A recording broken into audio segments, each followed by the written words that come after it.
Yeah. OnChain revolution, you're not bullish enough. OnChain revolution, you're not bullish enough. Every day we steady looking at the market, and we gon' tell you how to get started. Chain abstraction, fear and greed index, always looking at price action. Broke on advance, you don't even gotta mention. I swap it in the decks, you're not bullish enough. Traded in the segs, you ain't trenching enough. Whoa, we do that market recon. Too much Bitcoin, gotta go to rehab. Whoa, Shizzy and Joggle beat. OnChain revolution, network in the art. Every day we go live, baby, you know where we are. We mention all the networks and the crypto. Need some more liquidity, flipping and trading is the recipe. Too many protocols to count. I get high and I'm never coming down. Number go up, then I'ma say peace. Yeah, you thought that I was gonna leave. Yeah, we just getting started, man. OnChain revolution. Every day. Bring the beat back. Eyes everywhere, gotta be careful with volatile meme coins. You can get some bread if you round trip it, then you gon' regret. All this information in my head. BYOR, touch grass instead. Nobody really knows how it's gon' end up today. Somebody gotta tell you what's happening today. I don't let the money change me, no way. OnChain revolution, here to stay. Yeah, say I'm Sage, man. Voodoo 2 on the way. Yeah, Nicky's.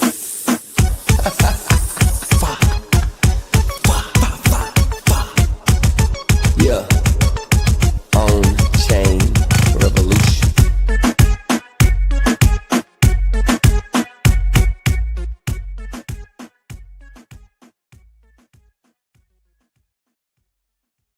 OnChain.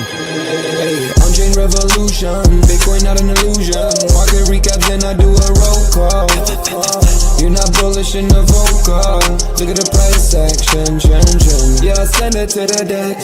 Sell it through the stack. Ordinal's the best. Too much Bitcoin, gotta go to read. If you end up bearish, gotta put the knee pad. Let me see the comments. Look at the fear and greed index. Bridge. Look at the chart. Welcome back to OnChain Revolution. My name is Shizzy. On this channel, we cover the entire Bitcoin and crypto ecosystems. What is up, guys? We have an amazing show for you guys today. We're live with another OnChain hour, and today's episode is going to be better than the markets because today the markets aren't doing good, right? We feel like we're in a bear market. Could this be a left translated cycle? Could we be just headed down, right? I haven't really felt this way probably since like 2022, when even good news price went down, and that's kind of how the feeling is right now. And especially with the way crypto Twitter looks, this looks exactly like it did in 2022, March and April. I mean, it's pretty. I mean, if you go back, man, it feels exactly the same. But are we experiencing maybe cycles within a cycle? Maybe the 4-year cycle is over, and we're gonna experience these giant bull runs and giant bear runs, but they last like 2 months. And if you take it back to December, it felt like a bull run. December and January, it really did, especially with the runes and all over the place, especially the AI. And then February hit, and it felt like a monster bear run. And are we about to experience it again? Is it going to just keep happening? 2 months, 2 months, 2 months. That's something that I'm considering. I'm thinking that, it's just too bullish right now. We have a bullish president on crypto who owns crypto, who has his own meme coin, and we're bearish. It just doesn't make any sense to me. It feels like this is very, very like highly manipulated in ways that like I'm not even thinking about, but it just feels that way. And I just can't imagine that this continues. And yeah, so we have a monster show for you guys today. We're really going to dig into that, and really excited to get the show started. So without further ado, bringing my partner here, as always, Mr. Yago B. What's up, buddy? What's up? What's up, man? How are you feeling with this, dude? Because like I'm exhausted. Yeah, I didn't know what to get from your intro. It was like you seem a little bipolar on how you feel about everything. It's like you came in with the sadness and said it's all over, but then you're like, it's not. It can't be because there's too much bullishness left. And so, I think that describes kind of the space right now, right? Yeah. Overall, is people keep having this emotional roller coaster, and it's this is probably the hardest for stable, like mental, like like mentally healthy people that can be like stable in our market. They're just like, okay, this is too much, you know, like the volatility is too much because you're taking on you're being taken on a roller coaster of huge ups and huge downs. And so I think the biggest thing that we can do at this moment is kind of zoom out. And when you zoom out and you see where we are in the cycle, it does kind of match up a bit with previous cycles. And that's the only thing I can really do to kind of calm myself down, is to say, okay, let's zoom out a bit. It's not easy though, because like, I mean, when you're in the space every day, you're looking for news. This is what we do, you know, we cover the space. So it's you know, pretty hard to stay I guess like even keeled. 100%. You got to be a psychopath like us to be in these markets, right? To see so much death and despair as we're seeing in these markets, dude. It's like, and then we're just walking by it like, it'll get better. Like, really? Like, will it? I hope so. I think so. I really do. So yeah, it is a very mixed emotions right now. You got to be emotionless. You got to seriously be that person who can just, you know, like walk like it's a nice day in the rain, right? Like that's kind of how you have to feel. But if when we get past this, when we get through you know, the pain we're feeling right now, I mean, I do see it's gonna be so glorious. It's gonna be absolutely insane. The bull run that we're going to experience is going to be, it's going to change lives, but we got to get there first. We got to make sure we're surviving, and that's the big part right now. It's like, maybe I'm taking too much risk. Maybe I need to get into survival mode instead of being so I want to make $1 million tomorrow. Yeah, and you know, as the great Bruce Lee once said, he says, "Be water," meaning, you know, be adaptable, be fluid. And I think that is also, it's not easy as well, but that's something that you can kind of maybe think about in terms of like a mental state that you want to get to right now, and probably get you through until times are better. Yeah, for me, like I'm in this moment where I'm just like, just sell everything, buy Tau. Just sell everything, buy Tau. Because Tau is like the only thing that I'm just like confident in, like besides Bitcoin right now, because the tokenomics are amazing. It's like, you know, it's the first 4 years, the halving. So like that's like my only thing right now. It's just like I'm kind of like going risk off in the Tau. Yeah, Tau's dropping too, but it's just like I just know that it's going to be, you know, probably number 2 one day behind Bitcoin. I truly believe that.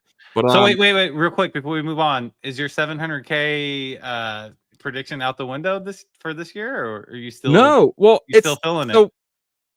Yeah, I'm still feeling the 7. I'm still feeling it. But I do think that it's going to be a rocky road up. Like it's not going to be this amazing bull run that we're expecting. I'm expecting, you know, 150 sideways, 200 sideways, 280 sideways, and then maybe 360, 370, 390, 400 sideways. You know, like I am truly expecting us to hit insane numbers, but I mean, it's getting pushed back, right? I'm thinking we go spring of 2026. I think 2026 is going to be absolutely insane because we are feeling this highly manipulated market where it's kind of suppressing the price to an explosion. Gotcha. See what I'm saying? Yeah, makes sense. But we'll see. But Friday was absolutely huge. And that's the thing. A bear market is when you have great news and the market goes down. Right. So that's kind of how it feels right now. So the White House Crypto Summit recap. So the first 5 minutes were all about FIFA. So that was interesting and quite annoying. And then you know, they came out. It was just it felt like it was just a thank you Donald parade. Like it was, everyone was, you know, thank you, Donald. He was loving it. He was enjoying it. Everyone was calling him, you know, amazing. And finally, someone who understands crypto. The Winklevi were there. You know, you had Brian Armstrong there. They really went after the exchanges. One notable person that wasn't there was Charles Hockenson of Cardano. He was not invited. Interesting.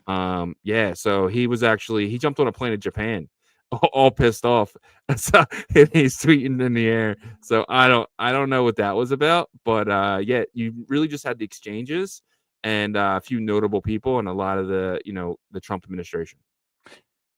Yeah, look, I think that if you are expecting, you know, Donald Trump to be this crypto expert and stuff like that, that's not the case, right? Yeah. Like he is definitely open-minded to it, and he's accepted it, that it's a innovation that he wants America to be thriving in.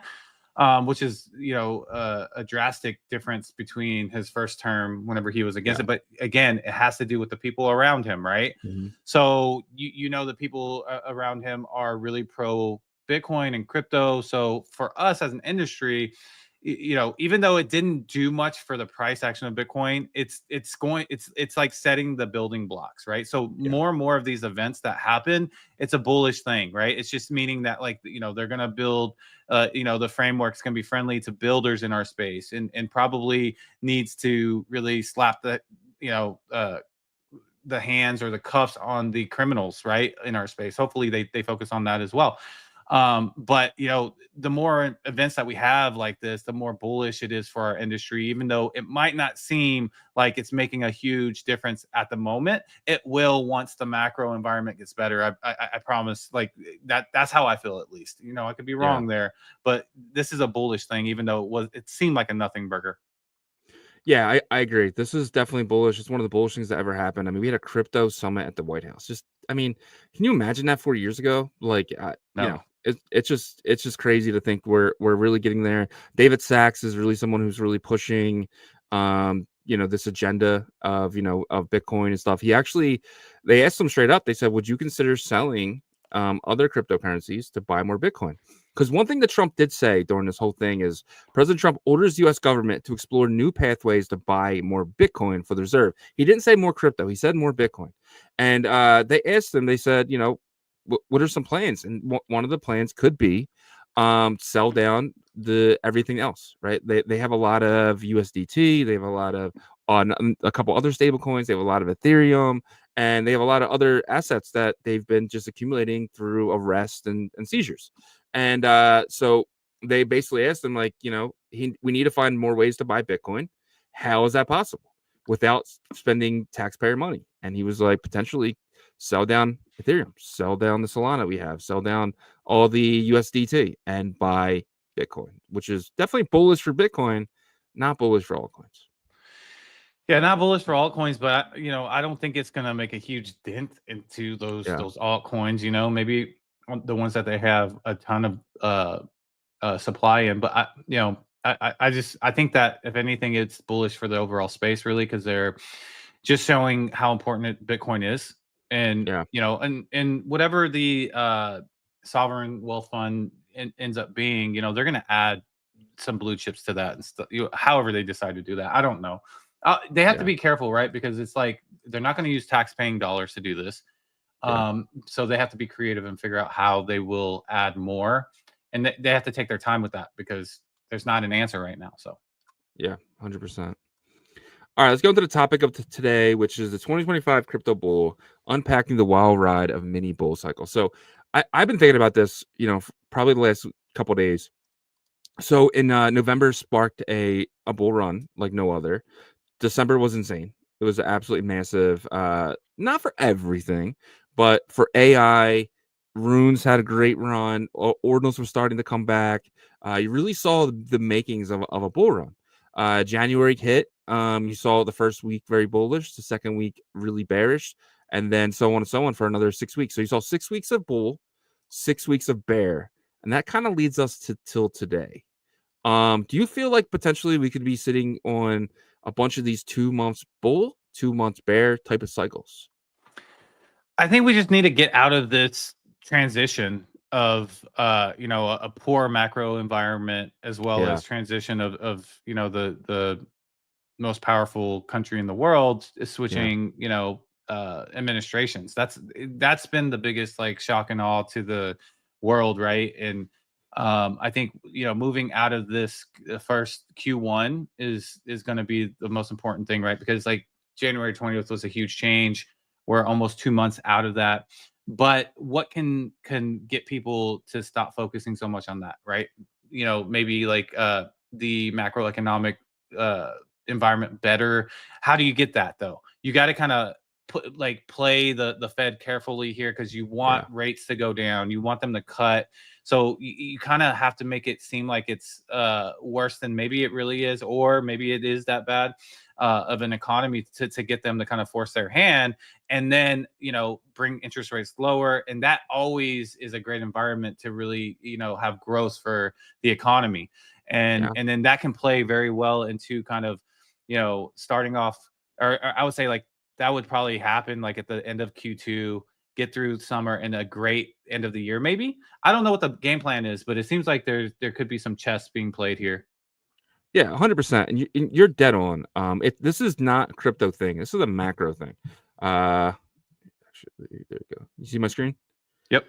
All right. So look at the DXY, for instance. It's down to 103. This thing was 111 in November. Like that doesn't happen normally. You don't really see a drop like that in the dollar. Like it was a slow grind up for 4 years for the dollar to get to 111 from like 98. And now immediately dropping, almost $8 in 2 months. That is absolutely unheard of for the US dollar. Maybe for other currencies, but not like the US dollar. And on top of that, you have the stock market. I mean, look at this drop. I mean, this is when the market opened at 5.7, and now we're down at like 5.66. We're down almost $120 in one day on the S&P. Like that's a lot. That's almost, I mean, Apple's down 5%. I mean, that's massive, but the ES is down almost 2%. That is insane to be on 2% in one day. Like that's like a war starting type of, like, maybe 3% would be like that type of thing, but 2% is a lot for just a random Monday. Yeah, and you have to remember too, Warren Buffett is in the most cash that he's ever been in, I think, right now. And so I think they're waiting for a lot of things to get cheaper, to go on sale and eventually get back in the markets. But once you start to see, I think those kind of, his money move, maybe, then that's a good early indicator. We'll see. Yeah. And it's surprising too, because he's always been so bullish the S&P. And this is the first time where he's not like piling into the S&P 500, which is a really weird time. Really, really weird time. Yeah. But moving along here, Thailand's SEC approves Tether USDT as an official cryptocurrency, trading and payment use starting March 16th. So I looked into this a little bit, and the acceptance of USDT for everyday purchases such as buying a soda will depend on individual merchants choosing to accept it. So it'll be legally to do this all across of Thailand. But it's up to merchants to merchants, just like how it is for them to take the dollar. We were talking about it. They do have their own currency, but some places do take the dollar. And now those places who take the dollar can now take USDT and kind of avoid the cards, right? Kind of avoid that 2% from the credit cards and debit cards and stuff like that. So the thing that just comes to my mind automatically is there's always people, like good business minded people that look for opportunities, and so I wonder where the middleman's going to try to like squeeze themselves in here, right? So we already knew with the credit cards, it was the credit card processing companies. They took that 2%, sometimes higher, with American Express and Discover. As being a previous business, like an actual physical store business owner, myself and my family, I know that like people just don't like to take American Express and stuff because that adds up basically, right? But here with crypto and USDT, like the whole point is that you get to skip that, right? You get to skip like getting that middleman in there charging that much. But I still think there's going to be a middleman that tries to squeeze in here. It'll be like little increments or whatever to start off with.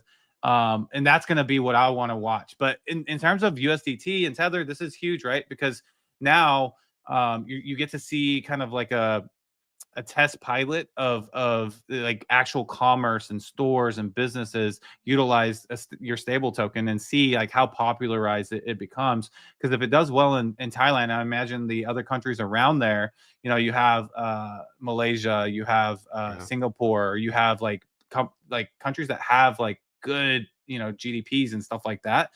That could be huge. If Singapore adopted something like this, that would be huge for our space. Now Thailand is already, so this is a big event, but it's kind of like a pilot. Let's see how it goes. Yeah, 100%. And to your point there, you're right. They will try to squeeze in. And just like I think I've said it on the show before, but the All In podcast was talking about potentially Stripe, who is one of the biggest, the biggest chargers. I mean, they make the most money on that, right? On the credit cards and stuff like that. They're actually going to get stable coins. So what you're going to see is these massive companies that do this, Visa, MasterCard, and Stripe, actually come into the stablecoin game and have launched their own stablecoins, so where they make the money by you going in and out of the stablecoin, right? They don't actually make the money from you trading the the stablecoin, but they make the money when you want to go in and when you want to go out. Yeah. So it's a different business model, right? But it's kind of the same thing Tether. to where, I mean, they made more money than Stripe. So exactly. So it's just a different, that's what happens with humanity, man. Like when there's a new innovation for like a new technology or new style of business, there's always going to be a group of entrepreneur type companies, corporations, and stuff that take advantage of it, and that's what's happening. 100%. Next thing here isn't so good. Ethereum's Pectra upgrade on Sepolia faced disruptions as an unknown attacker exploited a zero token transfer edge case, causing empty block mining. So this is on testnet. The Sepolia is one of the biggest testnets that Ethereum has, and it is being attacked. Obviously, this is good intentions, because it's testnet, right? Like if this guy would have waited for it to go to mainnet and then did this, that would be, bad news. But the fact that he's doing this on testnet, they can see it on chain, they can figure it out, fix it before anything happens, tells me that this guy either is a part of the team or he's getting paid as a white hat hacker to kind of make sure that when this does go live, there is no issues like it. Could you imagine if this happened to Ethereum after this went live on mainnet, it got exploited when a zero token transfer? Like that would be crazy. So yeah. I mean, it's kind of weird that this is a news event, though. But, well, it's a news event because it's a huge setback for this upgrade. So that the testnet scheduled to go in March, but now it's not looking that way. Gotcha. Okay, so that's the reason why they're not rolling it out. Okay, I got it. Yeah. I thought they were just kind of going through standard procedure with the testnet and said, "Hey, we like this testnet sucks." No, it's the upgrade that I remember we went over it last week. It has a lot of really good things, especially for the layer 2s with the you're able to put more data in the block, and it goes from 32 ETH to like 2,000 ETH being able to stake. There's a lot of big things in here that'll actually push Ethereum to the next level, especially as that layer 0 for all these like L2s, right? That are kind of running on top of it. So this is a big setback for Ethereum, but Ethereum's actually holding up pretty well in comparison to a lot of other coins right now. So it really isn't affecting the price. This is it's good news for them in a way of this, if this catching it. Yeah, 100%. All right. Adam Beck, one of the three people I think are Satoshi Nakamoto, says people are undervaluing the U.S. Strategic Bitcoin Reserve announcement. It is a huge for moving the overturned window, the actual U.S. government promoting Bitcoin. I mean, yeah, when you think about it that way, like how the hell can you be bearish when the biggest country in the world by GDP, or one of the biggest by GDP, is sitting here and saying we have a Bitcoin reserve. We are taking the Bitcoin that we have, locking it up potentially forever, and like they're basically comparing it to gold right now. Like gold's the only other asset that they have in a reserve. So I just don't get how anyone could possibly be bearish on this news. So, and they're actually, I feel like they're treating it more valuable than gold right now, at least with their focus and their attention, because they're looking at it like they're just like, we got to do this, and this is like the main focus. So, and also another thing too is Adam Beck is usually a quiet guy. He doesn't come out and start screaming and stuff. For him to say this, I would probably listen to what he's saying. Yeah, 100%. Yeah, and the fact that I'm pretty sure that he's part of Satoshi Nakamoto. I think it is a group of people. Did he tell you? Well, he was the only person named in the white paper. There was one person named in the entire white paper. And what do these scholars like to do? They want to make sure they get the credit that they deserve, right? Like they do. They always do. So I just think that, if he wasn't a part of Satoshi Nakamoto, he was definitely somebody who knew he knew who they are. So yeah. He doesn't seem like the personality to want the credit though, but maybe I'm wrong on that. I don't know him personally. These guys, I mean, he doesn't want the credit to be Satoshi Nakamoto for sure, but he wanted the credit to go into the white paper, which he knows that's going to be around forever. And the name True. Adam Back will always be put with Bitcoin in many different ways because he was, hash cash, like all like the things that got Bitcoin to where it is that was developed by Nick Szabo, Hal Finney, and Adam Back, and a few other guys as well. But they're like their names are always popping up when you talk about Satoshi Nakamoto. Okay, so the global 2 money supply is thing we talked about last week, and some people are really talking about it now. Like it back when Colin Talks Crypto put it out, nobody was really talking about it, but now we're actually seeing cleaned up data points, which are awesome because Colin's was not cleaned up. It was really hard to read. So this right here is we have to look into. So the global M2 money supply, which is the green line, is 3-month lead. So this is a lead forward, right? So and then the Bitcoin price. So this is 3 months lead. So basically saying that within the next, it's looking like, dude, June. So what's that? 3 months? Bitcoin could be really pushing up here. But if this is like the all-time high, it doesn't look like we have much more to go. It looks like we're going back to about 100K, which is 22% higher than we are now if we follow this this measure here. Yeah, and when it says 3-month lead, is it saying that like this is a 3-month forecast? No, this is just taking it and putting it 3 months ahead. Yeah, forecast. So it's basically saying Bitcoin has a 3 months lag against the global money supply. Okay, so then you got it. Yeah. So if that's the case, look how close it is, right? Look how close it is. That's why they're saying it, because it's just if you put the money supply 3 months ahead of Bitcoin, you get the same chart. Gotcha.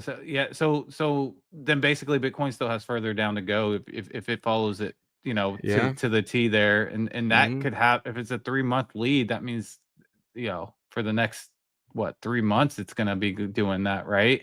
And then lead back up. I don't know how to read this chart because the 3-month lead to me does say exactly what you said, like it's lagging 3 months, and if that's the case, then where the money supply is now is where Bitcoin will be in 3 months.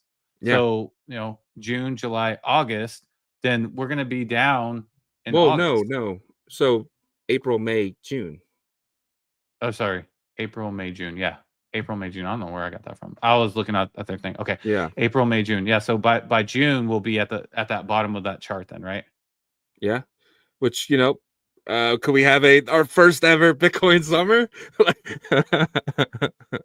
I mean, if it is a 3-month lag, then it definitely will, I guess, should play out that way, right? So the summer would be possibly good for once. It hasn't been the last 2 years that we've been here, so all right. But Raoul Paul, same thing.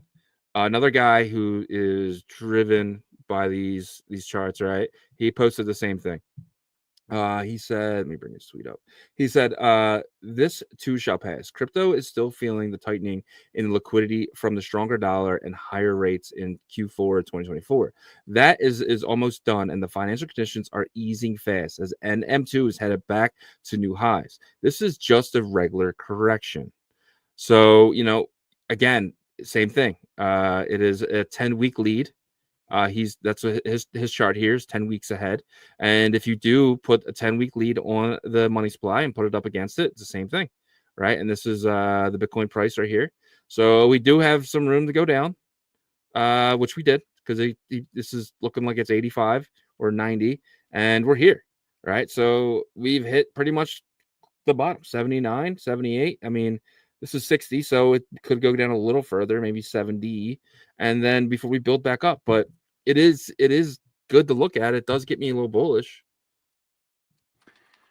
Yeah, that's what everybody's talking about. Everybody's talking about the M2 money supply, but you have to remember too, there's multiple catalysts that could kind of bunch up together. Rate cuts, M2 money supply, the administration constantly talking about strategic reserve, stockpile, all this stuff. So it could all kind of bunch up together to where we have like an explosive thrust up. Yeah, and to your point, Wednesday, March 12th, which is 2 days from now, 8:30 a.m., we get core CPI. And then the very next day, 8:30 a.m. On Thursday, we get the core PPI. And then next Wednesday, which is about 10 days from today, we get the Fed meeting. So it's all kind of lining up, dude. It really is. Like, I truly believe that you can't, Jerome Powell can't come out right now and say the economy's doing great. I mean, you can't. I mean, the dollar's dying. The S&P's falling. Like, all the gold is down. Like, you can't come out and say, like, he has to be dovish. He has to be. Whether that's say that it's going to lead and say, hey, yeah, we're going to start doing cuts again in the summer, or not, right? So I think that is more telling than the actual point itself. But if he comes out and says that, or if he even says like we're going to start quantitative easing, which I think he's going to say at this meeting, we could really start moving up, and this could have just been a nice little bear trap. Exactly. So dovish and hawkish, like I feel like you're talking about specifically rate cuts and stuff like that, right? Because he might sound hawkish in terms of like our economic state that we're in right now, a lot of worry and stuff like that. But cutting the rates and stuff like that is what I think everybody's looking for.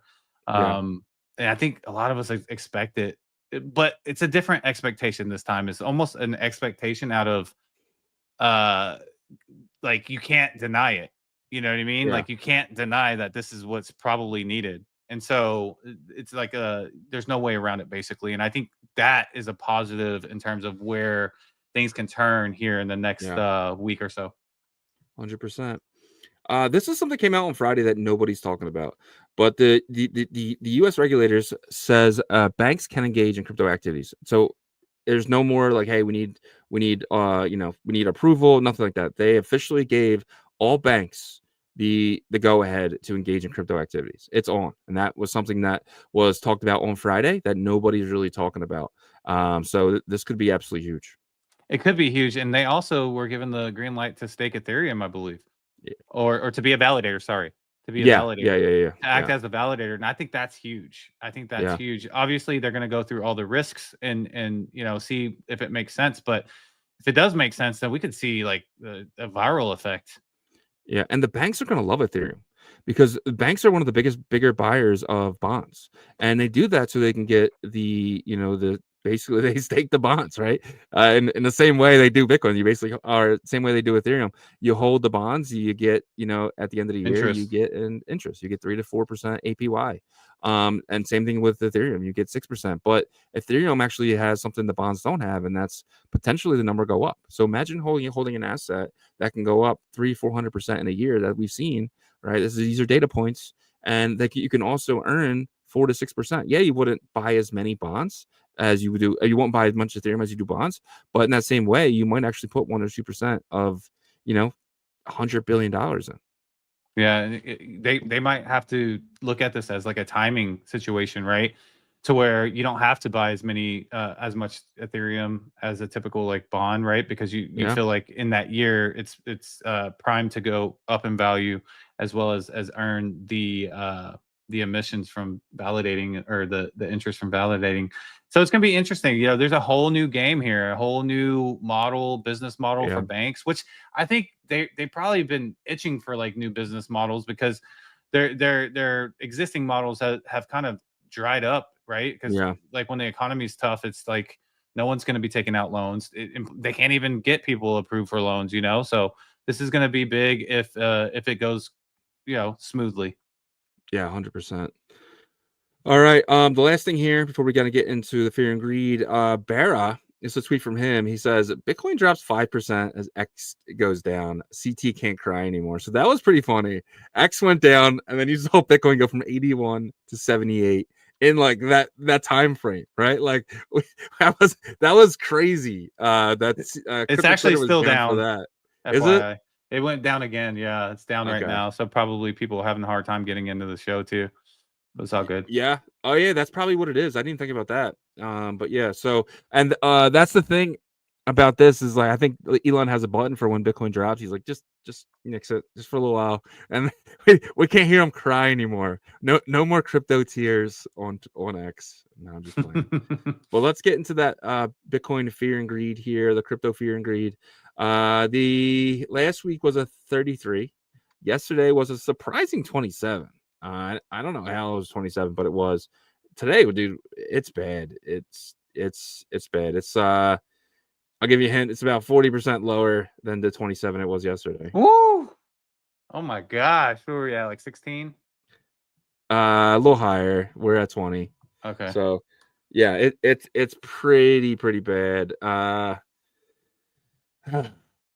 Yeah, just put it out as misery. Put it out as misery. But that is your fear and greed today.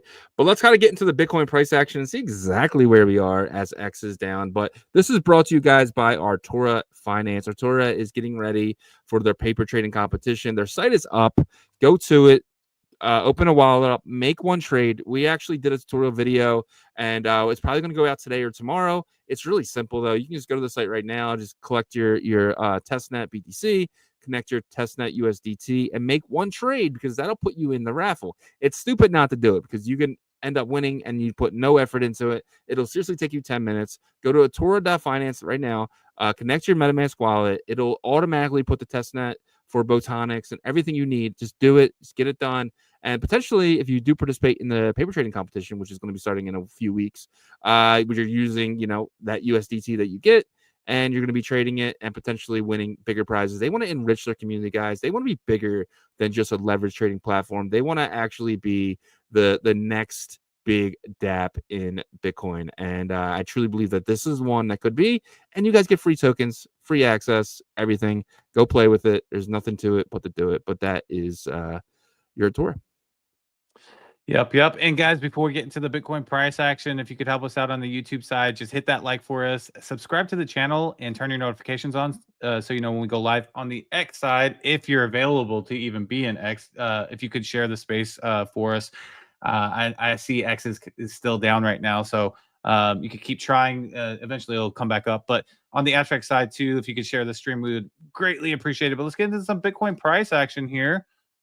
Starting off with the That's your screen. Yeah. Hour chart. There we sorry. Good. One more time. There we go. We go. It's a Monday. It's a Monday. Everybody has a case of the Mondays. All right, guys. We actually were kind of ramping back up. Last night was not pretty. You can see we got down to like right at that 80,000, and then like at 6 a.m. Central, we got all the way to 83. Looked like we were maybe gonna have a decent day today, and then dumped again. We got all the way down to 79, guys, but now it looks like it's rebounding a little bit here, staying above 80, sitting at that 80,250. You can see here we had a double top on the stochastic RSI. Didn't really do much for our price action other than, it got us back, I guess, from 80 to 84. But then basically just came down with a huge red candle here. You can see on the MACD too, we have started the process of sell pressure with that first red candle here. Yeah, not looking the best, but this could be kind of a setup prior to CPI, right? Like today's Monday, CPI is Wednesday, right? So we got about 2 days in between. And so it seems like probably going to be a bit choppy with the downside. It's going to be really trying to stay above 80K is going to be the goal. That's what I'm thinking here. So that's the hour chart here. Let me get to the 4-hour chart. And by the way, I am using Artura's charting. You can go to artura.finance and you can use the actual trading view side here, and you can add the indicators if you don't want to use trading view directly. So this is the 4-hour chart. 4-hour chart does not look good, guys. Looks like it wants to actually come back down. You can see right here the MACD is showing it wants to go down further. It's 4 hours, so every candle is 4 hours. So yeah, it could get better depending on the shorter time frames, right? And what happens here in the next couple of hours. But if we do break down below 80K again and it gets bearish, expect this 4-hour chart to look worse. Probably a turnaround here as well. Really, the next hour or so is going to be really important to see what Bitcoin's price action does. Of course, if any news jumps in, that could dictate what's happening here. But I do want to get to another chart here in a second. So the 4-hour chart, we'll keep our eye on this because it will kind of give us a little bit of a forecast into the next couple of days. That's why I like it. Gives you about 2-3 day forecast. If this is the forecast, then the next couple of days leading up to CPI is probably not going to be great. But as you know, volatility is the name of the game right now with Bitcoin. Let me go ahead and get to that third chart. Where is it at? right here. Okay. So this is the liquidation charts, right? You can see the liquidation levels. It's Marty Party's chart. If you don't follow him on X, you probably want to. He's really good with data analysis and showing you guys where liquidation levels are, as well as kind of the market makers and what they're thinking with the centralized exchanges. But let's get back to this. Man, I don't know. This doesn't look like a ton of long liquidations. Yes, there's a cluster here between 78,000 and that 77,000 here. So they might go all the way down and try to grab this since they're not too far away from it. But look at this. Oh my gosh. Like, I mean, you really start aggressive, hyper aggressive here at the $84,000 mark, all the way up to, oh my gosh, this is like dark orange right here, up to 88. So if we ran through like all this, there'd be a ton of shorts getting liquidated up here. And this, like I said, 85K to 88, which we're at 80,000. So it would need a pretty big thrust up. But lately, it seems like that's what, the market makers are doing, is really trying to fake out retail and take it really hard one way, only to thrust through and break through completely aggressively the other way to liquidate. It almost seems like there's this initiative right now to clear out just a bunch of like gambling like leverage, right? Like that it might not be what their goal is, but that seems to be what is happening. They're constantly just clearing out leverage, liquidations left and right. So be careful, especially if you're in any shorts here, because I would not be surprised if they liquidated all these in like one day. So just be very, very careful. And I'll drop this link to this liquidation level in the chat so people can have this, because it's really helpful. But yeah, that is what I'm seeing for Bitcoin's price action. Not the best news, but maybe they are trying to get down before the CPI data and the Fed making a decision this month. It sounds like I should go short with my Artura.finance account right now. Possibly. Would you take a short here, or you think the short, or think that opportunity's already missed? I mean, as a trader, I feel like it's we've came down like aggressively already so much that it's dangerous. And you don't see a ton of long liquidations in that area. You see maybe a little like cluster at 78,000 and then another one at like 77. It doesn't look like there's a lot of juicy liquidity down there, but that's an obvious thing too, right? So like market makers don't do the obvious thing because they want to throw everybody off. And so, I just don't know if there's just a ton to grab down there. There's so much to grab on the upside. Yeah, man. All right. Let's get into today's roll call here. First is first on this show, and we do know the Reaper was reaping last night. Apologies to anyone who got reaped, but if anything, good job, PJNZ. Congratulations to you. Let's put you on my chart here, PJNZ, and let's go see what was your last win. It looks like your last win was 2/19, which is February 19th, and you had 5, so now you have 6. Congratulations to you, my friend. I'm going to lock in today's date, which is the 10th. All right. Let me actually show it here. So congratulations to you. And it doesn't look like my charts here want to show. Okay, there we go. So you have 6 here. Webdro was one on Friday. Lucky Lukey won on Thursday. Oh, yeah, looks like you won last Wednesday. So that's pretty cool. Webdro, Danny Boy, it's the same guys. But remember, guys, there's a prize now. We got the frog. For first place will be the frog. We're going to announce the second place prize in a few months.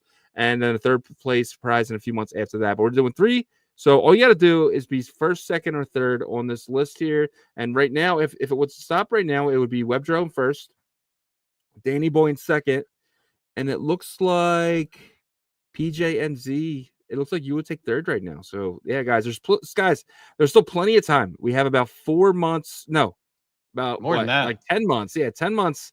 10 months ago, and I meant like we have 100 and like 200 about days. 9 months.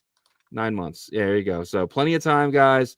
Plenty of time. You're gonna see these guys at like 80 probably. But shout out to you guys, man. I would love for someone to come in who hasn't won yet, but it is what it is. I gotta respect the OGs for sure.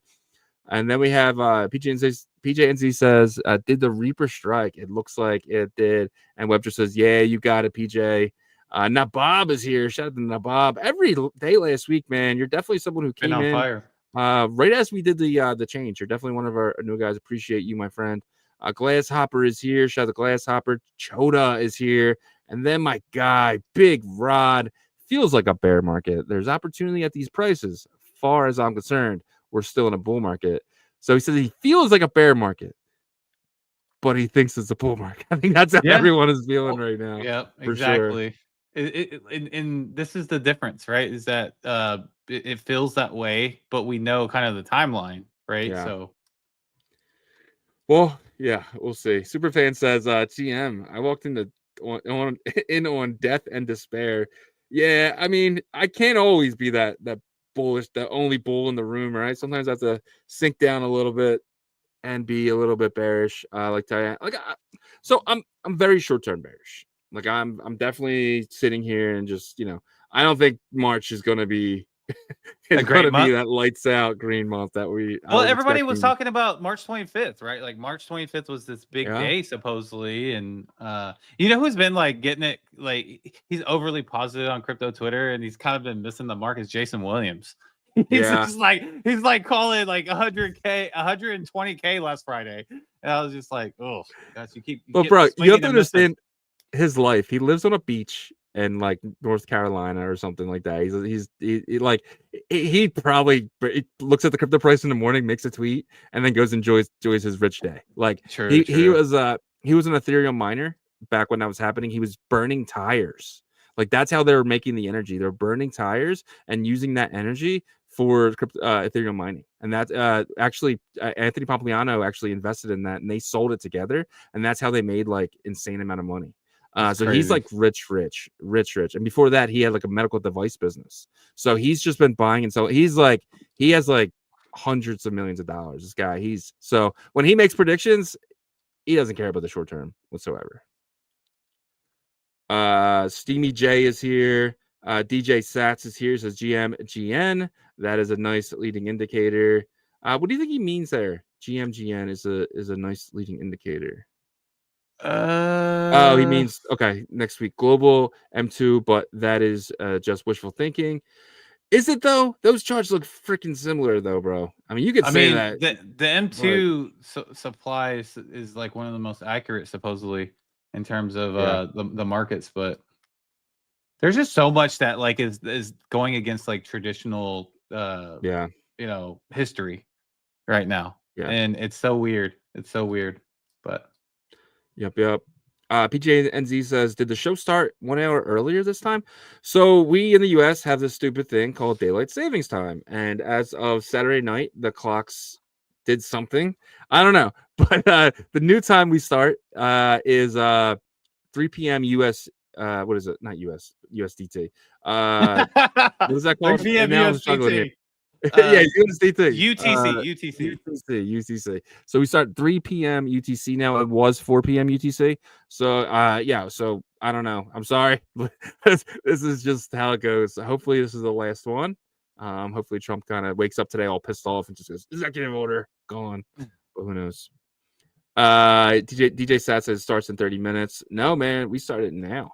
DJ Sat says bear trap or we got in a trap. I mean, a little bit of both. Rick G comes in with some positivity as he always does. He says, buy the dip. The only dip that I can buy right now is for the chips because that's all I can do. Rick G says, DJ Sats, we are okay. And then PJNZ says, woohoo, let's go. Superfan says, yo, my guy PJNZ, nice. Nighthawk says, GM, fellas, market is down, but I'm high on you guys. Yeah, for sure. Let's go. Thank you so much. Nighthawk actually, he posted on Twitter. He inscribed my name in the Bitcoin. So nice. I'll be there forever nowadays. But that's shout out to you, my friend. PJNZ says, I think I won last week when the Reaper took Matt. So maybe 7. Yeah, I got you for 3-4. That was 3-5. That was the day. I can actually show you real quick. So yeah, so I got you for that day. You got number 6. So and then today, oh yeah, you're right. Good job. Thank you, PJNZ. I made a little error there. I would have eventually found it. But yeah, you do have 7. You do have 7. Yeah. Make sure you guys are on top of Shizzy because you want to make sure you're getting your credit, guys. I usually go through it. Like I made sure last week that everything was right because I am just kind of going back and making sure. Sometimes I do miss you and come back. So I do usually check it on the weekends. Last weekend, no, dude, I didn't want to touch my computer. So that's probably why I Well, messed that's up. good though. You got to get away sometimes, bro. Touch that grass. Yeah, I got away in Kingdom Come Deliverance 2. I've been playing. I played that for like Whatever it 16 takes. hours Whatever this it week. takes. Nighthawk says, by the way, Danny Boy ain't here. He's on the streets in Mexico drunk. Oh wow. He might come back without a kidney. I think we have 2, right? So I think, Well, I think he's all hopefully, right. hopefully he has more Bitcoin if he comes out without a kidney, because that would not be good if he didn't get anything for a kidney. Yeah, because you can get how much can I get for a kidney? Well, now you got I me don't know. thinking. I'm not How much going there. Bitcoin I'm can not I going get? there. Don't give Myself anybody says- any ideas, man. I don't know, man. We have 2. We don't need both. Myself says maybe things will get bullish after the blood moon. Yeah, I keep hearing this. What the hell is a blood moon? And it has something to do with like Saturn being in the eclipse or something. I I don't don't know, know. but I bet you Aaron is on top of that. Yeah, for sure. No says GM. Shout out to No with his Nuki. Shout out to you, my friend. And then Kai Effect says, I'm here, guys. Shout out to Kai Effect. Love you, my friend. I hope you guys are having an amazing day today. It is a Monday. It is a red Monday, but it doesn't have to be a bad Monday. Thank you guys for being here today, as always. All right, let's jump into the next thing here. And it does suck because I had a visual and it was great. And I don't even know if I should even get into this without the visual, but I will try. According to CryptoRank, BNB reached record app revenue of 16.5 million in February, while Sonic surpassed Sui, achieving 3.8 million. Ethereum and Solana saw notable declines, dropping 30 and 50%. Ethereum 30 and Solana 50. What do you think about this? What do you think about chains like BNB and Sonic really kind of pushing past I guess you would say the guys from last cycle, right? Because Ethereum and BNB were the 2 top chains last cycle for at least the beginning. Eventually, down the line, you had stuff come out with the higher TVL, but especially in the beginning, though, BNB and Ethereum were seen as the top 2. But you're seeing Sonic now, which is a new chain. It used to be Phantom, but Phantom was a DAG, and this is now an EVM type of model, almost like an Ethereum replica, but with SVM, which is a lot. It's actually more different than anything EVM right now. So as one thing I've been looking into, SVM, it sounds awesome, and that is why they're able to make Sonic the fastest chain right now. It is by far the fastest. I mean, the only one as close could be maybe Solana, but right now Sonic is seeing a lot of the speed. I mean, it's getting faster and faster every day. So Yeah, there you go. Boom. There's the graphic right there. I found it for you, buddy. Where was it? Pat News. Yeah, I don't know. I googled it and I found Gotcha. it. So yeah, I mean, this is kind of an evolution thing, I think, right? Yeah. And then Solana, I feel like they took the biggest hit because of the whole bad publicity from Pump Fund and all that stuff. The founder of Pump Fund has been getting a little bit like sensitive towards people. Because I think yesterday they said that they had like a revenue of like 6 figures. It was like one of the first like that was like super low.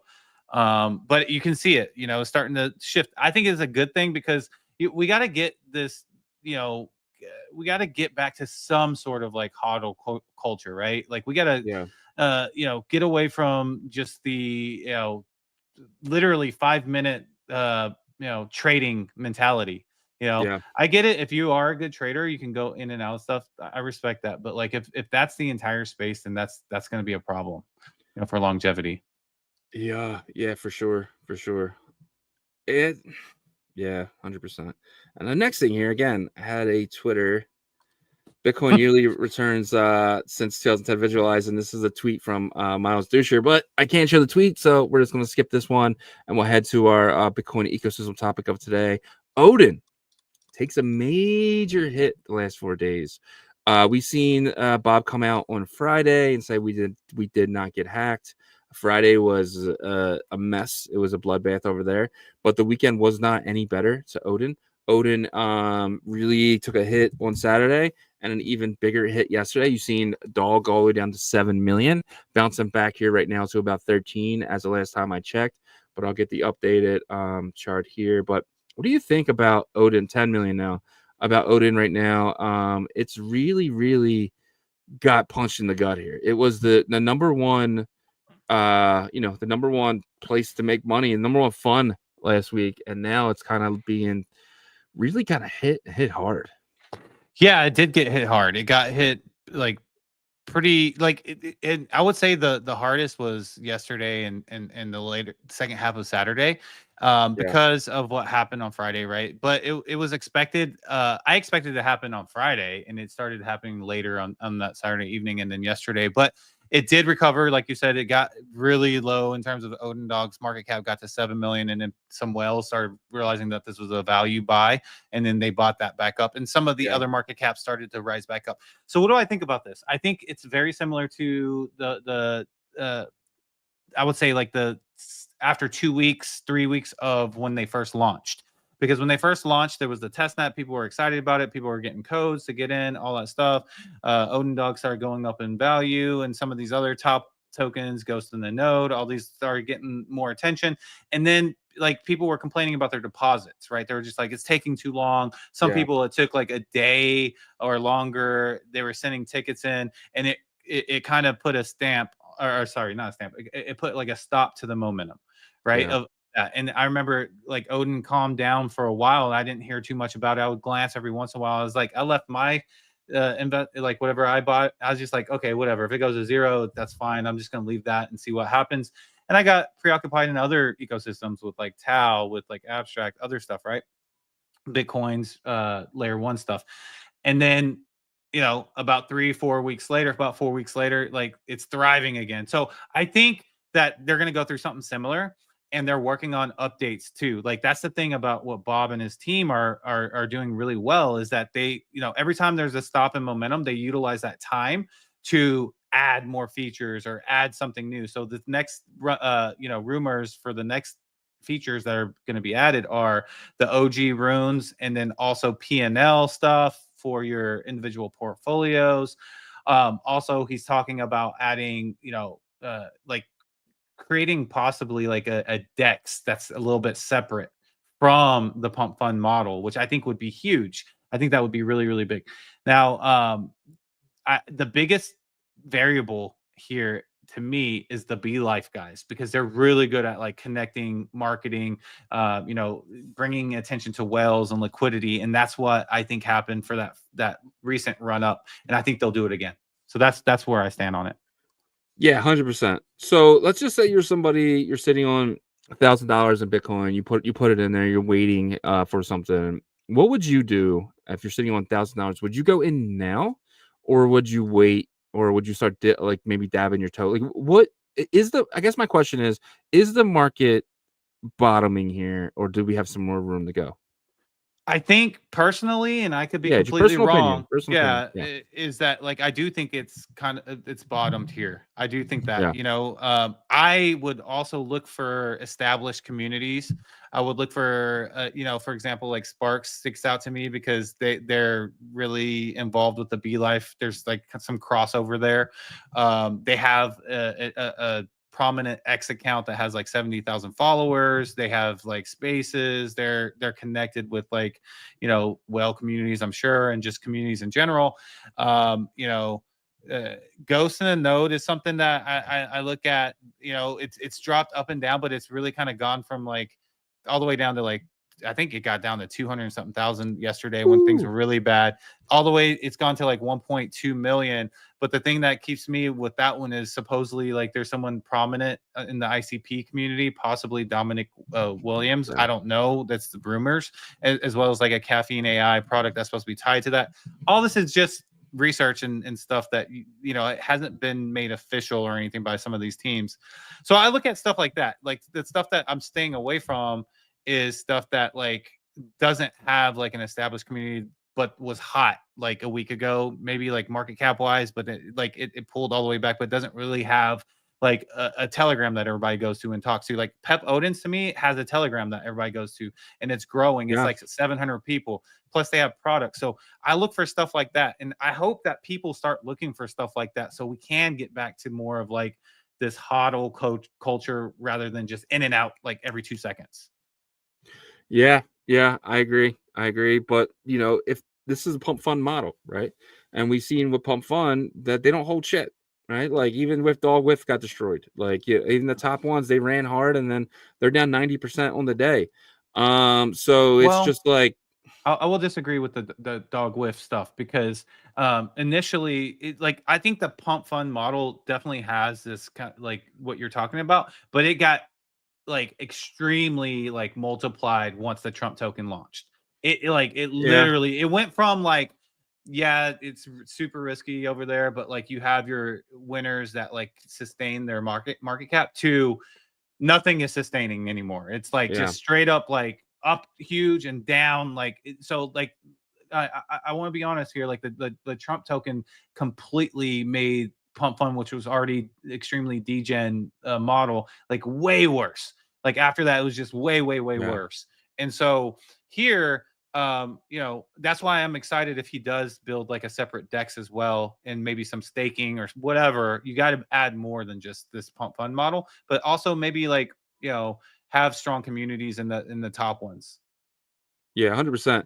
But it doesn't need to be Bob, right? Like builders can build over here using what Bob has you know has brought. So that's the best part, right? Like I would love to see builders coming over here and start building. Like Benny, when he's already building ICP, he's stupid for not jumping on this and building around this. I'm not saying he's not doing it, but like that would be a mistake. He sees an opportunity here. Well, I see an opportunity here for someone already using the back end of ICP to kind of jump on this. But it does seem like Benny from Tap, he's not that guy to like help anyone else, right?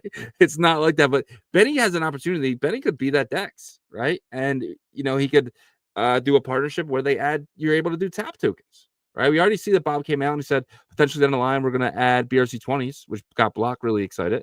But you know, down the line too, you might actually see guys from Tap building over here. So you know, who knows? Because they already using the ICP back end. But yeah, man. But guys, it is officially Monday at 12 p.m. Eastern time, which means it is Merlin Monday. If you guys don't know what Merlin is a Bitcoin L2. It's one of the only Bitcoin L2s that actually allow you to trade ordinals, runes, and even BRC20s. I mean, yeah, over there they got a lot of BRC20s, a lot of runes, and a lot of ordinals. There's no other Bitcoin L2 that's actually bringing the heat, bringing the fire of what Bitcoin layer 1 assets bring. And that is why Merlin is special. That is why Merlin sets itself apart. A lot of these other Bitcoin L2s are just going after Bitcoin DeFi. Yes, it's cool, but like, you know, we're trying to make a lot of money this cycle. We're not trying to make 6%. And that's why it is amazing for you guys to go check out what Merlin is building. And they're building something really cool with the Wizard agent. They want to become this AI chain. And I truly believe that what Jeff is telling us in our meetings, that they're going to pull this off. They're going to be absolutely one of the biggest chains, in my opinion, is because of what they're going to be bringing with AI. And Jeff just knows markets, right? Like I love getting his opinion on just the markets in general, because he's someone who's been in Bitcoin since 2012 and has really, really experienced multiple cycles now. And his experience is kind of what drives this chain as well. So without further ado, let's bring up Jeff from Merlin. Jeff, welcome back to OnChain Revolution, my friend. Yeah, I was just going to introduce our 6% Bitcoin DeFi. And I'm just kidding. Yeah. No, just kidding. So what were you saying? 6%? Was that a joke or was that serious? That's serious. I'm going to talk about the 6% APR today. Let's go Bitcoin DeFi. That's huge. That's huge. But before we get into that though, because that's going to be big. I actually kind of teased it in our promo when X was up. It's down right now, so not many people can see that. But before we get into that, let's talk a little bit about, you know, what you're seeing because you have a unique perspective as, you know, a founder of a major chain, Bitcoin layer 2, and then also kind of like your trader like history of being in this industry since the, you know, like 2012, 2013. What are you seeing right now in terms of the overall crypto marketplace? Do you see us like continually going further down, or do you see we maybe can establish a floor here for the time being? What are you seeing? Yeah, I think, being a trader in the crypto space for a long time, the only thing you remember is there's no like definite answer, So you cannot say, I think, it's going up, it's going down, because when you think like that, you will lose money. So you always prepare for all kinds of possibilities. So I think for like right now, for sure, I think people know the liquidity is really bad. No matter it's Bitcoin or Ethereum or Solana. I actually, a friend asked me today the same question. I think there are two possibilities in my mind. The first is what happened in 2018. So the market will keep going down for at least a whole year, which is the bad thing. And the way it goes down, it's not like, going like straight down. It goes down a bit, bounce back. People say, oh, the bull market is back. And then it goes down again. So basically, every time you're trying to buy the bottom and you don't sell, you will lose money. So like today it's like 80K, right? So it goes down to 75K. You think you bought the bottom, and then it goes up a little bit, and then it goes like down to like 65, and now you are like stuck with your cost, which is 75. So I think that that is one outcome that we have to prepare, because that happened before, and this will happen again. Just not sure if that's this year or not. The second possibility is, and if you look at the chart of Nasdaq, because like many people believe Nasdaq, has a very strong correlation with Bitcoin. The last cycle, the Nasdaq, keeps going up for about exactly like 1,000 days. And if you look at this time, from 2022, the bottom, it has been going up for about 800 to 900 days. So I think the last time is still the same thing, which is it took a hit around May 2021, and then it keeps like the low price for about 2 to 3 months, and then it went up really high. All the altcoins, memes, whatever, metaverse, NFT went up really high. That's when Steppen happened. That's when Sandbox happened, BYC, Metaverse happened, and then Luna happened, FTX happened. So the last 20% of the bull cycle is the time we think about bull cycle. Like for last time, when we think about the bull market, right? We think about NFT, we think about Metaverse, we think about all this. People don't think about DeFi summer, because DeFi summer is the beginning of the bull cycle. So this time, I think if the second possibility is we stay low for about 1 to 2 months, 2 to 3 months, and then we have a huge pump. Everything's flying. Everyone was very, very excited, and then that's over. So I think that is two possibilities I see here. That's all I gotta say is, but yeah, I mean, I 100% agree. So are you maybe, is there any chance that we kind of could go into next year and kind of start like continuation of a bull run? Like if we do have what you're saying, after we have the 2 months of bullish and then down. Yeah, if we have the first possibility is we're going down for a whole year, so next year will definitely be better. The second option is, we go down for 2 months and then we go really, really high.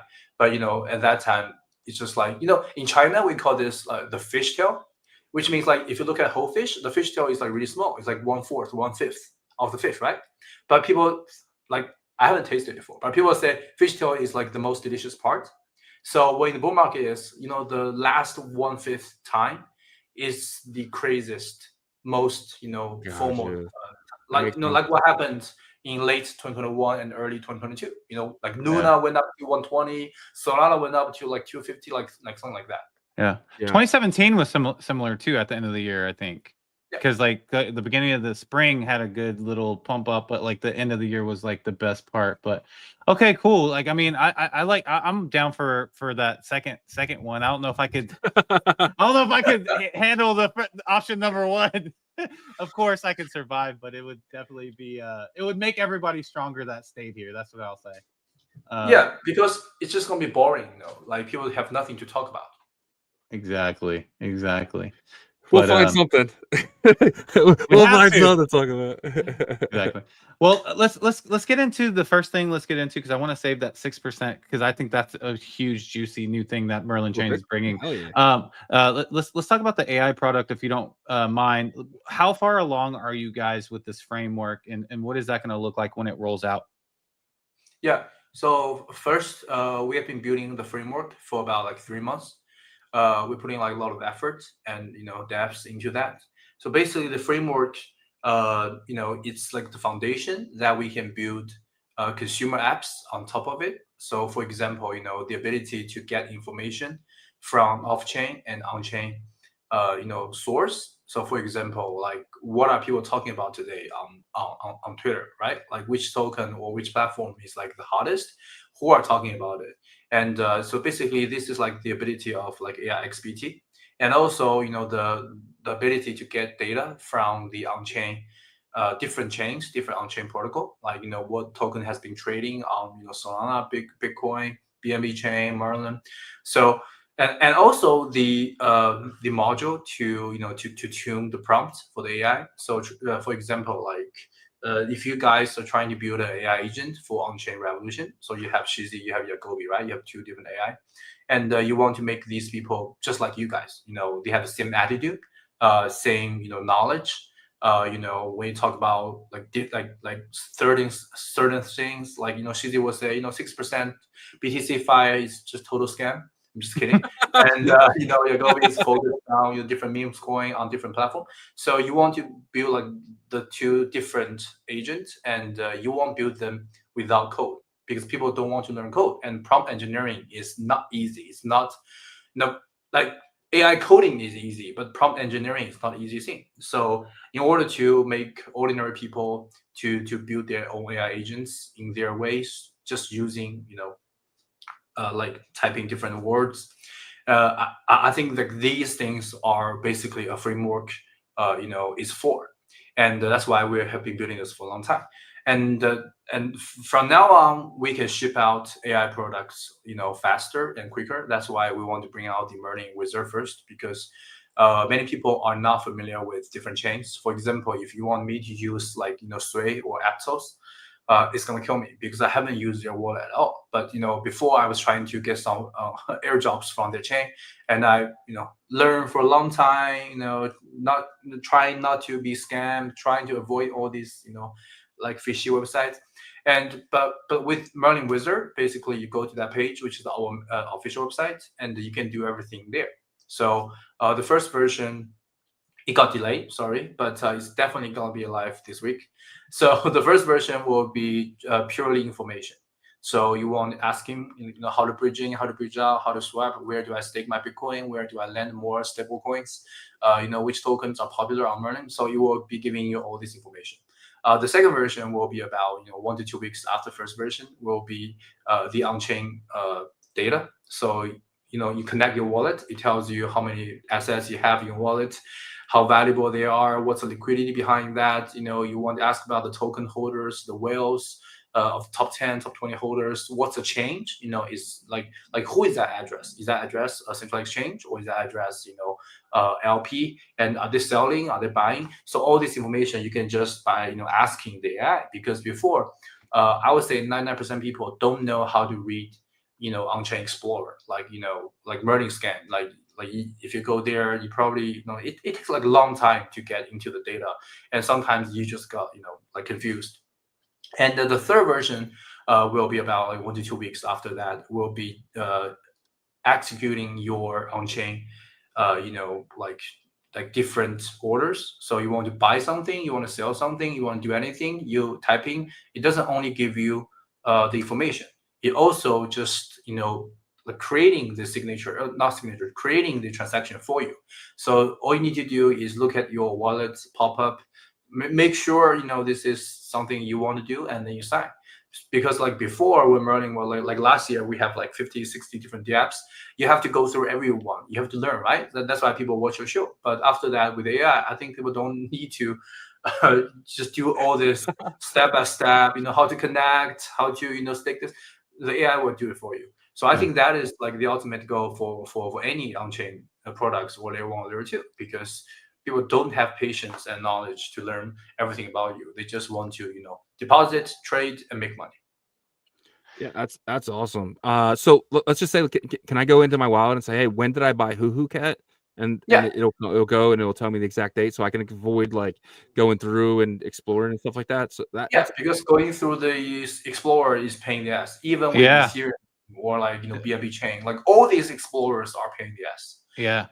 I really think they're not made for you to, to dig into, because there are too many, I don't know, too many cabals, too many, like things happening there. So they just don't want you to dig into it.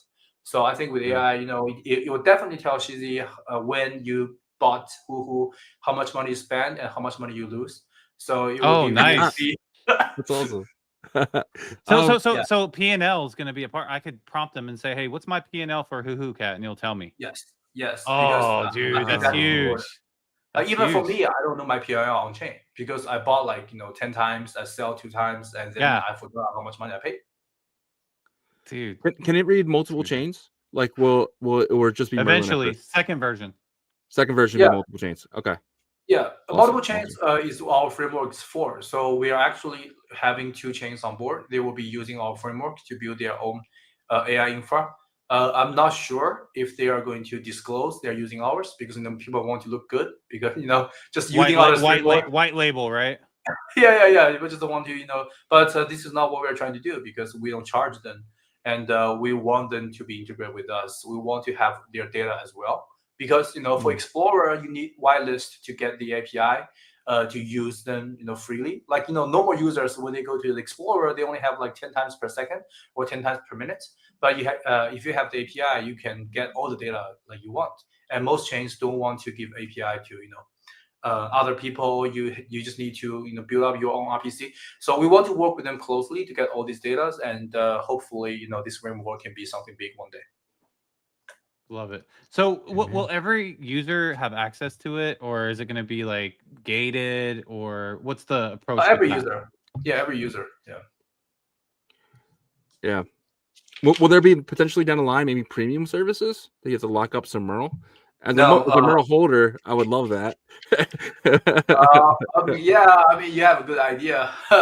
We haven't, to be honest, we haven't thought through about this yet. Because we just want to do something cool. That's all.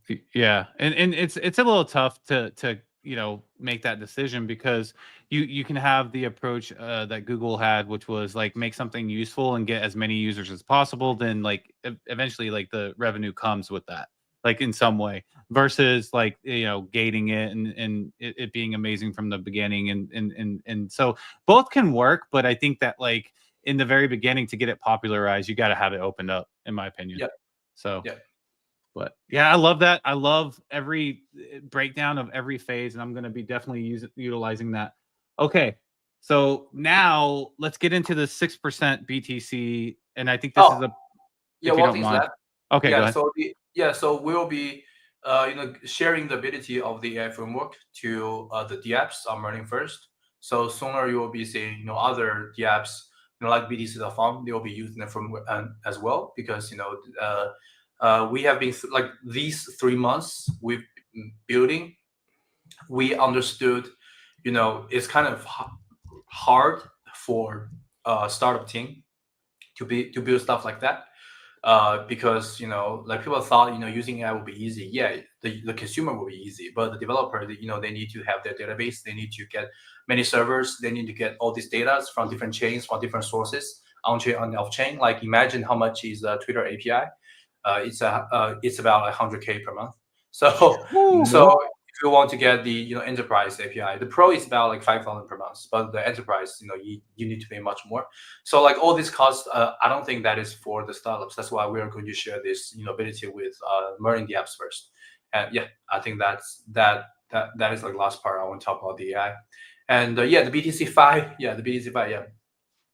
So first, I think the people who made the most money with Merlin Chain, I would say, is the people who stake Bitcoin and go along with the BTC5, from last year till this year, because at that time Bitcoin was like 40K, and right now, even though it got hit like a lot, but still it's like 80K. And also Soft, Babylon, all these projects provide, I think, a pretty decent APR, sorry.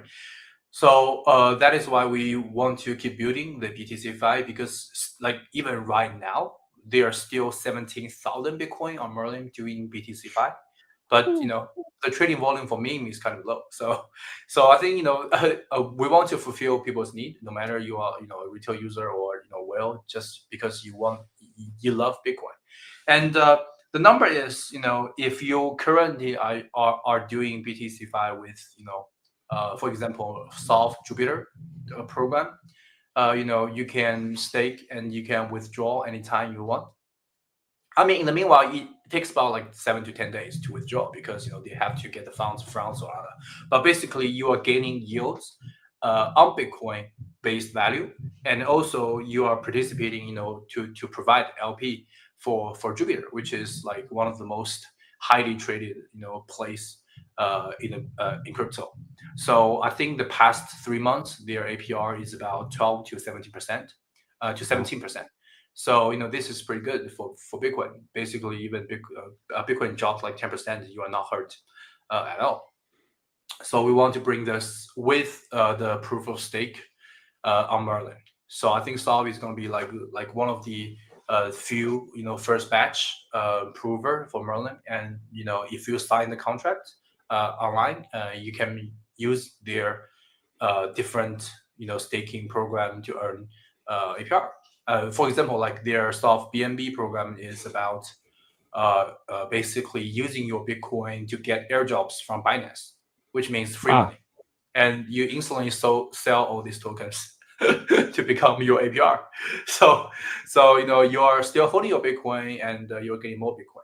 I think these projects are pretty cool, and we want to get them involved with the POS as well. That's incredible. That's phenomenal. I mean, that's I mean, sitting on Bitcoin, especially right now, and being able to get APY forward and stuff like that. In bearish times, man, it's like the best thing you can possibly do, because especially when you're bullish, I mean, you're kind of DCAing without actually having to buy. You're just actually earning. So it's pretty cool. Yep. Yeah. Where would that be though? Are you going to integrate that into the POS pre-stage? Yes. Okay. So that's where you can actually stake the BTC and earn the 6% APR. Awesome. Sorry, not 6%. I'm just kidding with Oh, okay. Yeah, not 6%. Yeah, it's undecided, but you will be getting Bitcoin, for example, like 6%, but you will also get Merl token as like incentives. So, for example, you see the APR for like 10%, it will be 6 plus 4, so 6 for Bitcoin and 4 for Merl token. Oh, okay. Oh, wow. So That's you're getting incredible. that on top. You're getting that on top. So it's Yes. on top of reward. Okay. Love that.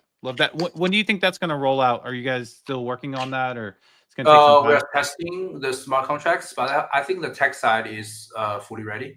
The part we are still working on is the procedure between us and Soft, because they need to use the Bitcoin to do all kinds of CDFI on different places.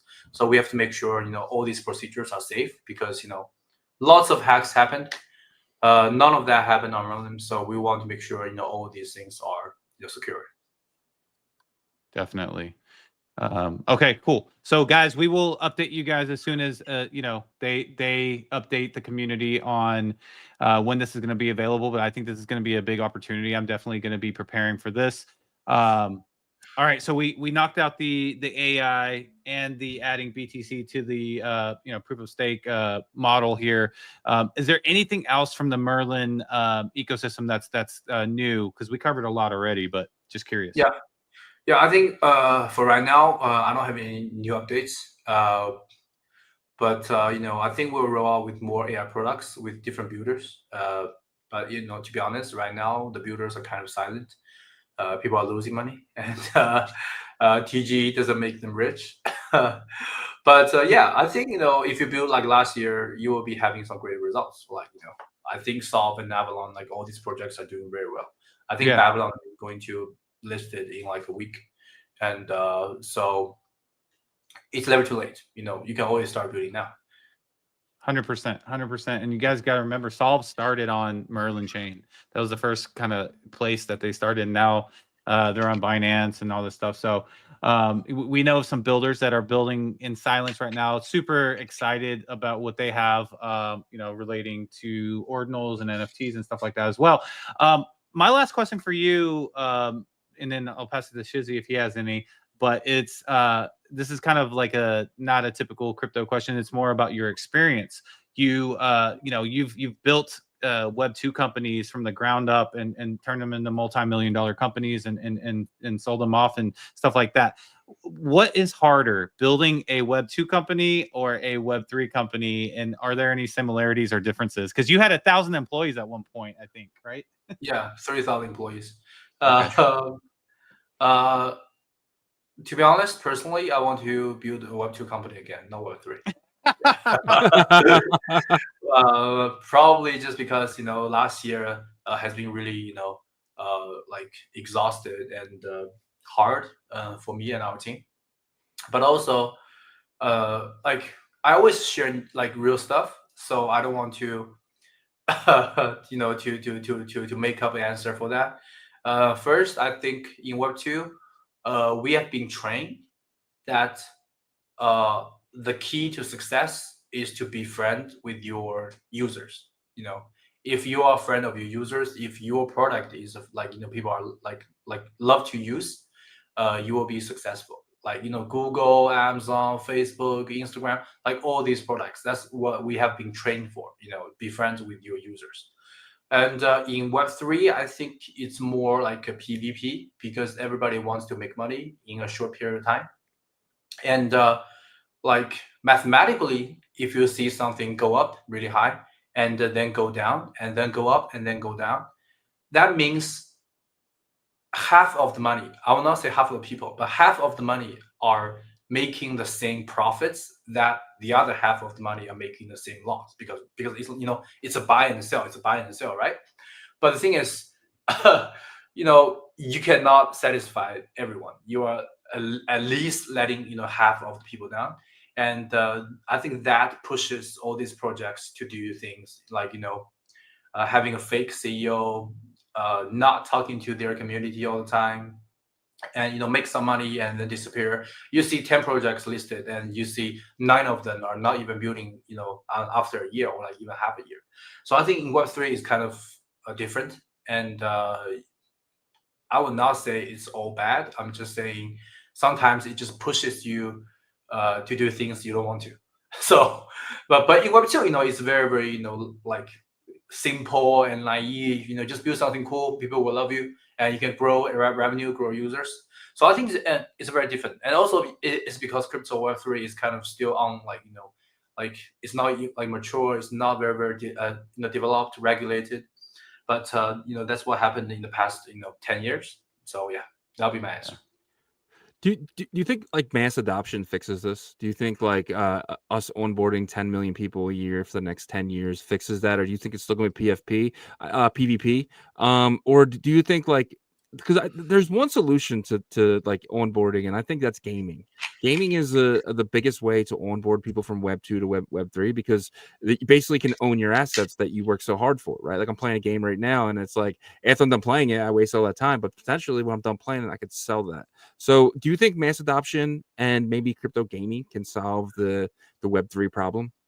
I think the mass adoption comes from the generation change. So it's taking longer time. So with, like your Yeah. kid, if he grows with crypto, and he will be like adopted by a crypto game like easily.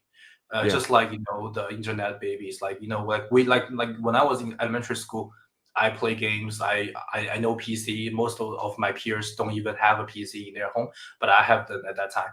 So I think it goes with different generation. So it's not about having great builders to build great games, but it's also about to get the new population to to like get used to crypto wallet and stuff. But it's just hard because building a game takes like 3 to 4 years. So you have to build today and then probably be successful in 2029. And if you build a meme today with the Cabal, you will be successful in 20 seconds. So and, you know, it's a pretty, and unsuccessful in the next 20 seconds. yeah. So it's just like, you know, people make like obvious decisions. Like Trump launched his token, his wife launched her token. You know, so people made easy choice. Yeah. I'm not being like disappointed. I'm just saying, you know, you have to accept the fact, and then you choose what type of person you want to be. Yeah, I agree with you, and you know, I want to you know, tell you thank you for putting your face out there, coming on our show every week, even though it's hard, and like there's so much expectation and pressure, you know, from the communities for like a token, a chain, the ecosystem and stuff, and I don't think you know. It takes a special person to be able to make a chain successful and stuff. And I think you're the right person, you know, and so we'll see here in the future what happens with the space. But back to Shizzy's question, I think it's going to be infrastructure that's normalized, like Jeff said. If your kid doesn't remember when crypto started, but he's using it, that means it's successful, basically. So, well, did you have anything else for Jeff, Shizzy? That's it. All right, Jeff. Well, thank you so much. We know it's late over there, but a little bit earlier than normal because of our time change. So that's good for you. We want to thank you again for showing up, and we'll see you next week. Cool. See you guys. Thanks, Jeff. Bye. See you, man. All right. Another very successful Maryland Monday show. But I think that's all we got for you guys today. I really appreciate the 152 people tuning in. We do know that X has been really messed up today. So kind of why we're experiencing these lows.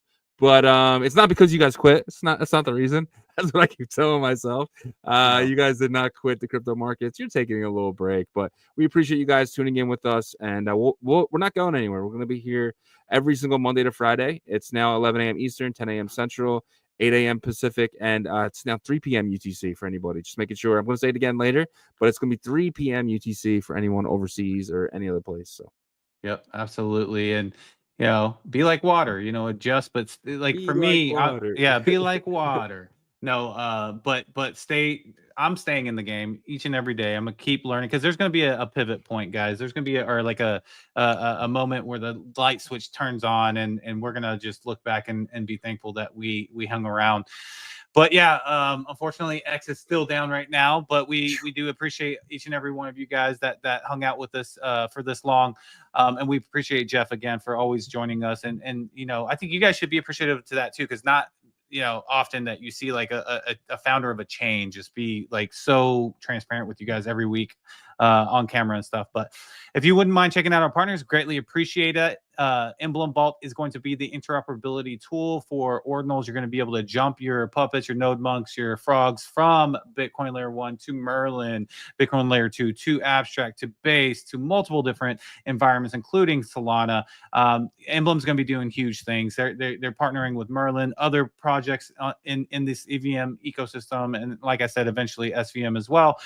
They also have their AI agent hustle that you're going to be able to prompt to be able to vault your Ordinals. And then don't forget about their runes. That's going to be a TGE in September of this year to where you can get involved with that. You can learn more at emblem.vision.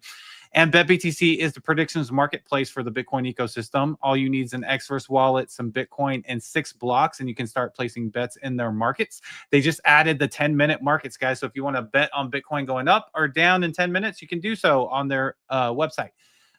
You can do BNB and Solana as well, and they'll probably add more in the future.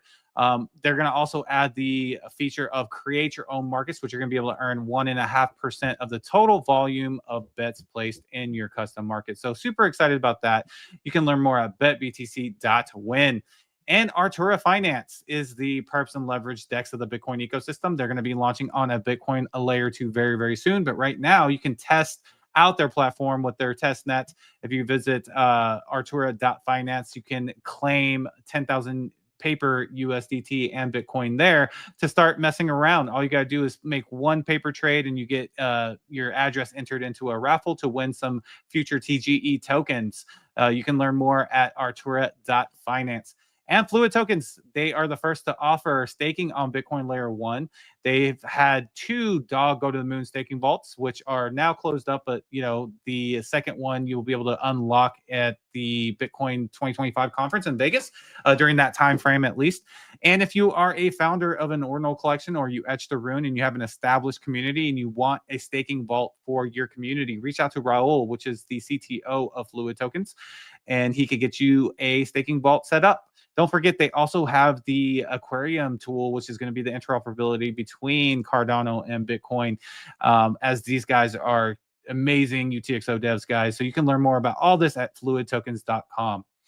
And Merlin Chain, your #1 scaling solution for Bitcoin native L1 assets and protocols. If you are a builder on Bitcoin Layer 1 and you want your protocol to be a bit more flexible, seamless, and quick, reach out to Merlin Chain's team and apply for a builder's grant. It's definitely possible. A couple of our partners got into that program. You just got to be a serious builder and reach out to their team, and they'll help guide you there. If you're a retail user and you want to swap for dog go to the moon, you can do so at merlinswap.org. They have a large liquidity pool there for runes trading. You can learn more about all this at merlinchain.io. And don't forget about their proof of stake program right now. You can stake your Merlin tokens for 15% APR if you visit merlinchain.io. And as we spoke about earlier in the show, you can eventually stake your BTC there. So we'll let you guys know once that is available. That's super exciting stuff.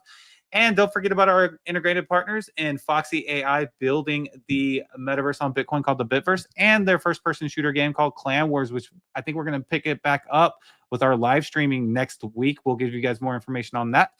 And Ordinal Hive, which is the aggregator Ordinal marketplace for Bitcoin Layer 1 and Layer 2. You're going to be able to find the cheapest Ordinals around at Ordinal Hive. And they have some amazing trader tools like live mempool insights. So make sure you check out Ordinal Hive as well. And we thank you guys so much for checking out our partners. Yep. Great job, man, as always. And if you guys have a few more minutes and wouldn't mind checking out OnChainRevolution.io, we have some of the best articles dating all the way back to last year. If you know someone just entering the space, please send them our website. We really feel like it can help them catch up to where we are today. If you guys need a VPN, we have the #1 VPN. That's Nord, $3 a month with our 70% off coupon.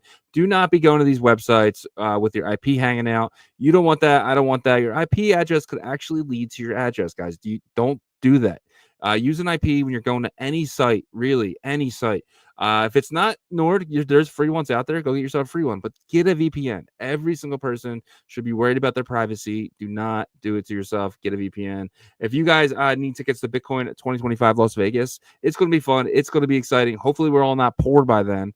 But it's going to be exciting. But make sure you guys are getting your tickets. Get them through our site. Right now, the festival tickets are like $600-700. They're probably going to be like $1,000 in like a month. And then you have the industry pass, the one I recommend because it gets you in on day 1. Day 2 and 3 are for festival. Day 1 is industry, and day 2 and 3 as well. So I highly recommend the industry pass. It was my favorite day of the 3. It was the first day. It was nice, relaxing. You really got to talk to the builders. It was awesome. So definitely check that out. And if you guys need merch for that event or any event, we have it here in our store. Click the store tab. That'll take you to our Shopify. We have some of the best stuff in all of crypto, not just Ordinals. Check everything out there. And real quickly before I just want to get into a few comments here. Make sure you guys are being heard. Nagi says, let's go. Zeesh says, Jeff, a great human. I agree. Zeesh, man, welcome back. It's been a little while.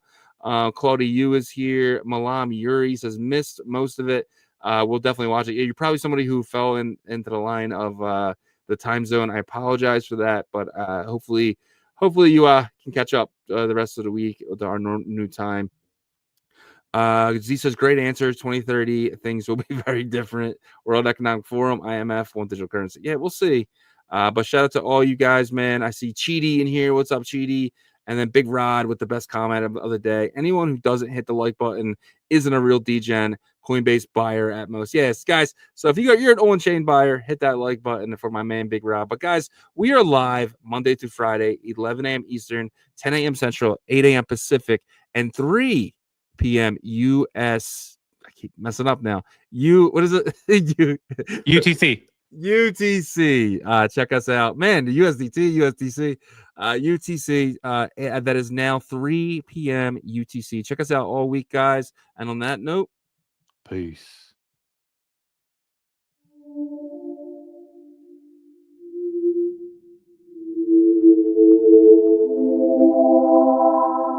OnChain, OnChain, OnChain, OnChain.